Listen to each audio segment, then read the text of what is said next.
നിലമ്പൂരിലെ സ്ഥാനാർത്ഥി നിർണയം കോൺഗ്രസിന് കടുത്ത തലവേദനയായി തുടരുമ്പോൾ ഇതാ ഒരു വമ്പൻ ട്വിസ്റ്റിന്റെ വാർത്ത എത്തുന്നു.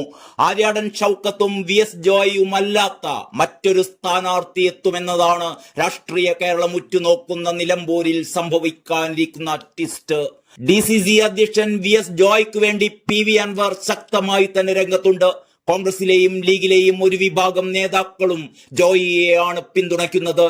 അതേസമയം മറുവശത്ത് ഒരടി പോലും പിന്മാറാൻ KPCC ജനറൽ സെക്രട്ടറി ആര്യാടൻ ഷൗക്കത്തും ഒരുക്കമല്ല. ഇതോടെയാണ് ഇരുവരെയും ഒഴിവാക്കിക്കൊണ്ട് ഒരു മൂന്നാമനെ പരിഗണിക്കാനുള്ള ആലോചനയിൽ കോൺഗ്രസ് നേതൃത്വം എത്തിച്ചേർന്നത്.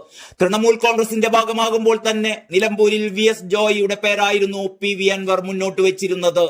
നിലവിൽ മണ്ഡലം പിടിക്കാൻ ജോയിയോളം അനുയോജ്യനായ മറ്റൊരു നേതാവില്ല എന്നാണ് അൻവർ ആവർത്തിക്കുന്നത്.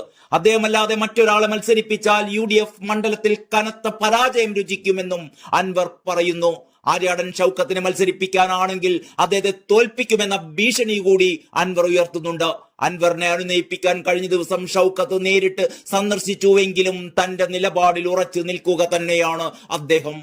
ആര്യാടൻ ഷൗക്കത്ത് മത്സരിക്കുന്നതിനോട് കോൺഗ്രസിലെയും ലീഗിലെയും പലർക്കും താല്പര്യമില്ല. മാത്രമല്ല വി.എസ്. ജോയ്ക്ക് അനുകൂല തരംഗം മണ്ഡലത്തിൽ ഉണ്ടെന്നും നേതാക്കന്മാർ കരുതുന്നു. സമസ്ത AP വിഭാഗം നേതാക്കളുമായി അടുത്ത ബന്ധമുള്ള നേതാവാണ് ജോയ്. എന്നാൽ UDFന്റെ സ്ഥാനാർത്ഥി നിർണയത്തിൽ പി.വി. അൻവർ ഇടപെടുന്നതാണ് ഈ നേതാക്കന്മാരെയെല്ലാം ചൊടിപ്പിക്കുന്നത്. നിലമ്പൂരിലെ ഇപ്പോഴത്തെ രാഷ്ട്രീയ പ്രതിസന്ധിക്ക് കാരണക്കാരൻ പി.വി. അൻവർ മാത്രമാണ് എന്നും UDFുമായി വിലപേശുന്നത് യാതൊരു തരത്തിലും അംഗീകരിക്കാൻ സാധിക്കില്ലെന്നും ലീഗ് നേതാക്കന്മാർ ചൂണ്ടിക്കാട്ടുന്നു. അൻവറിന്റെ അഭിപ്രായം കേൾക്കാൻ തയ്യാറാണ്. എന്നാൽ ജോയ്ക്ക് പിന്തുണ പ്രഖ്യാപിച്ചുകൊണ്ട് ഈ ഉപതെരഞ്ഞെടുപ്പിൽ UDFിനുണ്ടായിരുന്ന രാഷ്ട്രീയ മുൻതൂക്കം അൻവർ നശിപ്പിച്ചിരിക്കുകയാണ്. ലീഗ് നേതാവിനെ ഉദ്ധരിച്ചുകൊണ്ടൊരു മാധ്യമം റിപ്പോർട്ട് ചെയ്യുകയുണ്ടായി. അതിനിടെ ലീഗ് നേതാവായ പി.വി. അബ്ദുൾ വഹാബ് അൻവറിനെതിരെ തുറന്നടിച്ച് രംഗത്തെത്തിയിട്ടുണ്ട്.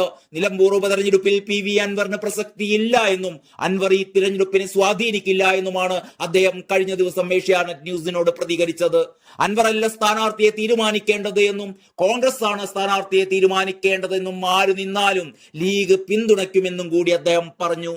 അതേസമയം ഇപ്പോഴത്തെ രാഷ്ട്രീയ സാഹചര്യം കോൺഗ്രസിനെ അക്ഷരാർത്ഥത്തിൽ തന്നെ പ്രതിസന്ധിയിലാക്കിയിരിക്കുകയാണ്.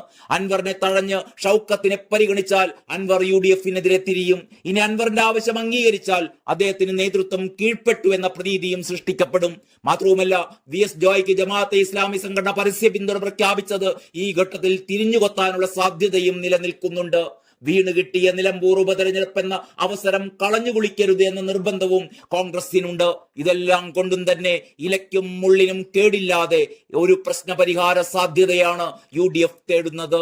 വി.എസ്. ജോയും ഷൗക്കത്തുമല്ലാതെ മറ്റൊരു പേര് പരിഗണിക്കാൻ നേതൃത്വം തയ്യാറായേക്കുമെന്ന് തന്നെയാണ് സൂചന. KPCC സംസ്ഥാന സെക്രട്ടറിയും മുൻ മലപ്പുറം DCC ജനറൽ സെക്രട്ടറിയുമായ KP നൌഷാദ് അലിയുടെ പേരാണ് നേതൃത്വം പരിഗണിക്കുന്നത് എന്നാണ് ഒരു റിപ്പോർട്ട്. വി.എസ്. ജോയിയെ പോലെ തന്നെ മണ്ഡലത്തിൽ സ്വീകാര്യതയുള്ള നേതാവാണ് നൌഷാദ് അലി. സമവായ സ്ഥാനാർത്ഥി എന്ന നിലക്ക് കെ മുരളീധരന്റെ പേരും പരിഗണനയിലുണ്ട് എന്നതാണ് കൗതുകകരമായ മറ്റൊരു റിപ്പോർട്ട്. കെ മുരളീധരൻ എങ്ങനെയാവും ഇതിനോട് പ്രതികരിക്കുക എന്നതും കാത്തിരുന്ന് കാണേണ്ടതാണ്.